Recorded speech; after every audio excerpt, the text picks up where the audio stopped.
Hello everyone, जैसा कि आप जानते हैं कि किसी भी बिजनेस की सक्सेस के पीछे इफेक्टिव मैनेजमेंट का हाथ होता है और इफेक्टिव मैनेजमेंट पॉसिबल हो पाता है बाय इट्स ऑब्जेक्टिव, कि मैनेजर्स ने किस टाइप के ऑब्जेक्टिव सेट किए हुए हैं और किस तरह से वो उन पर वर्क कर रहा है। तो आज की वीडियो में हम बात करेंगे about the business objectives set by the management and the significance of the management for the business and the society.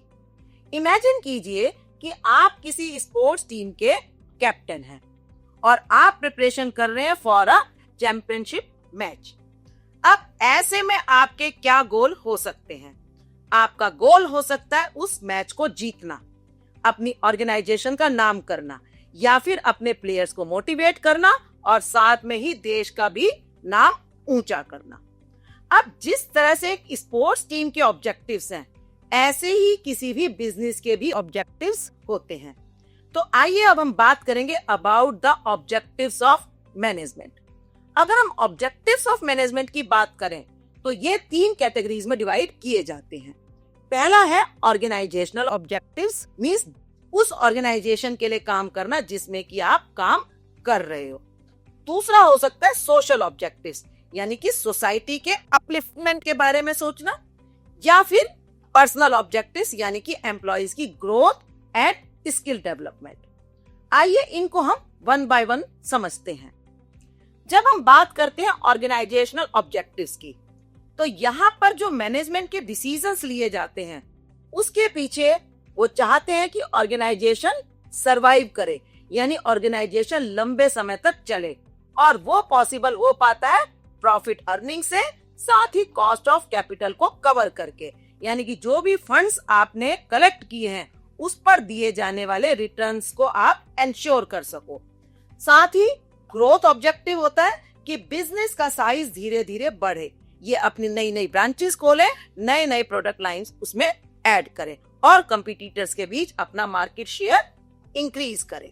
साथ ही उनका ऑब्जेक्टिव होता है प्रॉफिटेबिलिटी को मेंटेन करना, यानी कि जो भी डिसीजंस लिए जाएं उसमें उनका फोकस होता है कि प्रॉफिट भी अर्न किया जाए। हालांकि ये सोशल ऑब्जेक्टिव की कॉस्ट पर नहीं होना चाहिए, लेकिन to ensure the growth and survival it is essential that there should be profitability in all the decisions. अब अगर हम बात करें सोशल ऑब्जेक्टिव्स की, तो सोशल ऑब्जेक्टिव्स में हम बात करते हैं सोसाइटी के एक्सपेक्टेशंस की। सोसाइटी चाहती है कि जितने भी बिजनेस डिसीजंस हो वो सारे एथिकल हो, यानी कोई भी डिसीजन ऐसा ना हो जो सोसाइटी के किसी भी कंपोनेंट के लिए हार्मफुल हो, चाहे वो एनवायरनमेंट हो या फिर वहां की कम्युनिटी हो। साथ ही एनवायरमेंटल सस्टेनेबिलिटी, कि जितने भी बिजनेस डिसीजंस हो वो एनवायरनमेंट को ध्यान में रखकर किए जाएं, वो एनवायरनमेंट के प्रोटेक्शन के लिए काम करें और एनवायरनमेंट को किसी भी तरह से हानि ना हो, बल्कि एनवायरनमेंट को और ज्यादा क्लीनर बनाने में हेल्पफुल हो।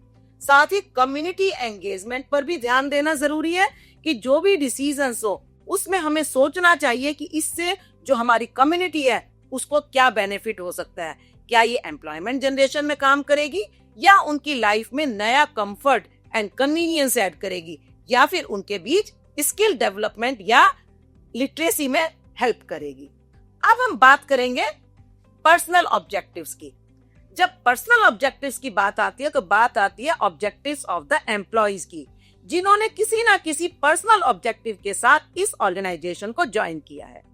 किसी भी एम्प्लॉय का सबसे पहला ऑब्जेक्टिव होता है to get the fair wages, लेकिन उसके अलावा भी मैनेजमेंट को देखना होता है कि किस तरह से एम्प्लॉइज की स्किल को डेवलप किया जाए, साथ ही उनको करियर एडवांसमेंट की अपॉर्चुनिटीज दी जाए और इस तरह से काम दिया जाए कि उनकी जो वर्क लाइफ है वो बैलेंस रहे, यानी कि उनकी जो पर्सनल लाइफ है और जो प्रोफेशनल लाइफ है उन दोनों में आपस में किसी भी तरह का क्लैश ना हो। उनको हेल्दी वर्किंग आवर्स दिए जाए और उनको एक अच्छी वर्किंग कंडीशंस दी जाए।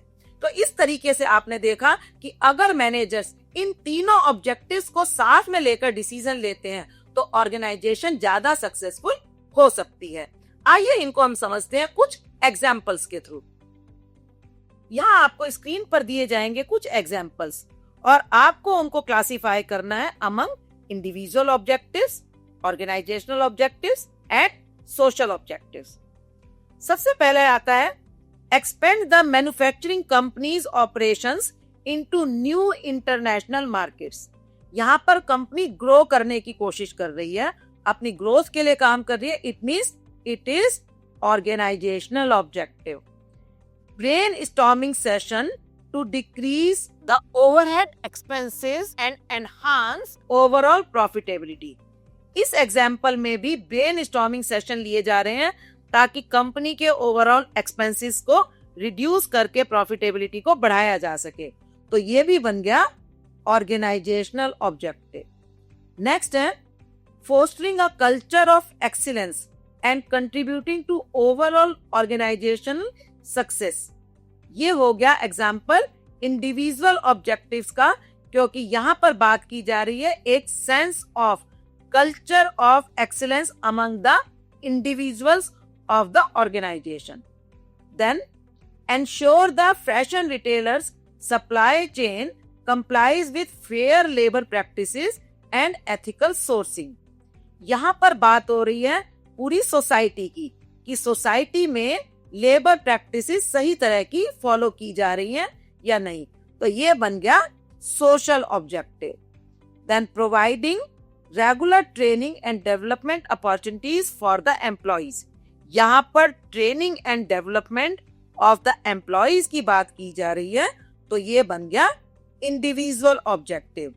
एंड लास्ट है कि forge partnerships between the insurance company and local non profit organisations for improving health awareness. तो यहाँ पर भी सोसाइटी में हेल्थ अवेयरनेस को इम्प्रूव करने के लिए काम किया जा रहा है, तो इसका मतलब ये हो गया सोशल ऑब्जेक्टिव। तो आपने डिफरेंट एग्जाम्पल्स के थ्रू समझा कि मैनेजमेंट किस तरह से अलग अलग ऑब्जेक्टिव सेट करके उनको अचीव करने के लिए काम करता है। तो इस तरह से आपने समझा कि मैनेजमेंट कितनी तरह के ऑब्जेक्टिव्स को अचीव करने के लिए काम करता है। लेकिन क्या मैनेजमेंट केवल बिजनेस की सक्सेस के लिए इंपॉर्टेंट है या फिर सोसाइटी की डेवलपमेंट में भी इसका कोई रोल है? तो आइए इसको भी हम समझते हैं। अगर हम बात करें benefits of management for the business, तो देखिए जो बिजनेस के ऑब्जेक्टिव्स हैं वो भी डिटरमाइन किए जाते हैं बाय द मैनेजमेंट। वो ही डिटरमाइन करता है कि बिजनेस को क्या करना चाहिए और उनको क्लियरली कम्युनिकेट भी करता है। और फिर ऑब्जेक्टिव्स को अचीव करने के लिए रिसोर्स कलेक्शन का काम, वर्क एलोकेशन का काम भी मैनेजमेंट ही करता है। इसी तरह से जो एनवायरनमेंट डिफरेंट टाइप के चैलेंजेस किसी भी ऑर्गेनाइजेशन के सामने रखता है, उन चैलेंजेस को फेस करने के लिए भी जो पॉलिसीज बनाने का काम है या स्ट्रेटजी सेट करने का काम है, वो भी मैनेजमेंट ही करता है। इसी तरह से इनोवेशन को प्रमोट करने के लिए भी मैनेजमेंट ही रिस्पॉन्सिबल है। मैनेजमेंट ही डिसाइड करता है कि किस तरह से नए नए प्रोडक्ट डेवलप किए जाएं, कौन सी नई प्रोडक्ट लाइन में एंटर किया जाए या किस नई मार्केट में अपनी एंट्री की जाए। जब ये सब काम सही तरीके से किए जाते हैं तभी बिजनेस का स्मूथ रन भी हो पाता है। मैनेजमेंट ही planning, organising, directing and controlling के थ्रू एक बिजनेस को सक्सेसफुली चलाने के लिए हेल्पफुल हो सकता है। अब अगर हम बात करें importance of management for the society की, तो मैनेजमेंट ही है जो सोसाइटी के रिसोर्सेज को सही तरीके से यूज करता है, यानी कि उनको प्रोडक्टिव एक्टिविटीज में डिप्लॉय करता है और वो नई नई तरह के प्रोडक्ट बनाकर वहां के लोगों का स्टैंडर्ड ऑफ लिविंग भी इम्प्रूव करवाता है। मैनेजमेंट ही है जो एक बिजनेस को सक्सेसफुली तरीके से चलाकर टैक्स पे करके पर कैपिटा इनकम बढ़ाकर एम्प्लॉयमेंट जनरेशन में और इकोनॉमिक डेवलपमेंट में भी हेल्पफुल होता है। और एक मैनेजमेंट अपने बिजनेस को सक्सेसफुली चलाकर प्रॉफिट अर्न करके कॉर्पोरेट सोशल रिस्पॉन्सिबिलिटीज भी डिसाइड करता है और उन रिस्पॉन्सिबिलिटीज को पूरा करने के लिए प्लान्स बनाता है। तो इस तरह से आपने समझे objectives of management as well as the significance of management. और अब आपकी टास्क भी इसी से रिलेटेड है। आपको चूज करनी है कोई भी कंपनी, चाहे वो लोकल हो, नेशनल हो या ग्लोबल हो, और रिसर्च करना है about the primary goals of the company and as well as कि किस तरह से वहां का मैनेजमेंट कंट्रीब्यूट कर रहा है to the success of the organisation and the society. उम्मीद करती हूँ आपको ऑब्जेक्टिव्स एंड सिग्निफिकेंस अच्छे से समझ आए होंगे और इसी तरह की वीडियोस लेकर मैं आपसे मिलती रहूंगी। तब तक के लिए हैप्पी लर्निंग।